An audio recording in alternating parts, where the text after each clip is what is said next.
उधर इस मामले में मौलाना सुफियान निजामी का क्या कुछ कहना है, आइए आपको सुनवाते हैं। संसद में वक्फ बोर्ड संशोधन बिल पेश कर दिया गया है। हालांकि बिल को लेकर लगातार विरोध चल रहा था। हमारे साथ सुफियान निजामी जी हैं, मौलाना हैं।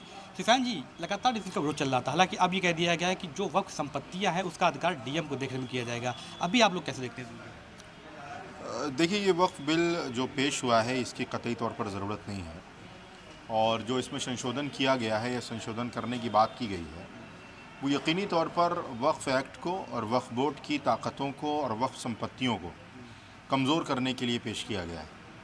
हमारा ये मानना है कि जो मुसलमानों ने अपनी ज़ाती संपत्ति को, अपनी निजी संपत्ति को मुसलमानों की फ़लाह व बहबूद के लिए, मुसलमानों की तरक्की के लिए, हमारी मस्जिदों के लिए, मदरसों के लिए, खानकाहों के लिए वक्फ किया है, उसको कमज़ोर करके कहीं ना कहीं ये रास्ता खोलने की कोशिश की जा रही है कि वो संपत्तियां आसानी से दूसरों के नाम अलॉट की जा सकें और दूसरों को बेची जा सकें। इसलिए मुसलमानों के वक्फ़ को और मुसलमानों के औक़ाफ़ को जिस तरीके से कमज़ोर करने के लिए ये बिल लाया गया है, ये अपने आप में निहायत अफसोस की बात है। और वक्फ़ का अपना एक शरई निज़ाम है, वक्फ़ का अपना एक शरई कॉन्सेप्ट है, और वक्फ़ के शरई कॉन्सेप्ट पर अमल करना ये हिंदुस्तान के संविधान ने हमें हक़ और इख्तियार दिया है कि हम संवैधानिक तौर पर अपने औक़ाफ़ की हिफाजत करें और शरई नुक़्ते नज़र से हम औक़ाफ़ को चलाने, उसको बनाने और उस पर अपनी मस्जिदें, दरगाहें और कब्रिस्तान को कायम करने का हमें हक़ और इख्तियार है। अब मुसलमानों के अपलिफ्टमेंट के नाम पर, उत्थान के नाम पर जो बिल पेश किया गया है वो यकीनी तौर पर न तो मुसलमानों के हक़ में है, न बोर्ड के हक़ में है, न वक्फ़ के हक़ में है। इसलिए पुरज़ोर तरीक़े से इस बिल की मुखालिफत होनी चाहिए। यही हमारी गुजारिश है जो अपोजिशन पार्टी है उनसे। ये लगता है कि डीएम की अध्यक्षता में जो चीज़ें जाएंगी, हालांकि वक्फ की संपत्तियां वो समझ वक्फ बोर्ड को ही होती है। अब जो डीएम देख रहे हैं, क्या लगता है समझ पाएंगे चीज़ें उतनी जल्दी?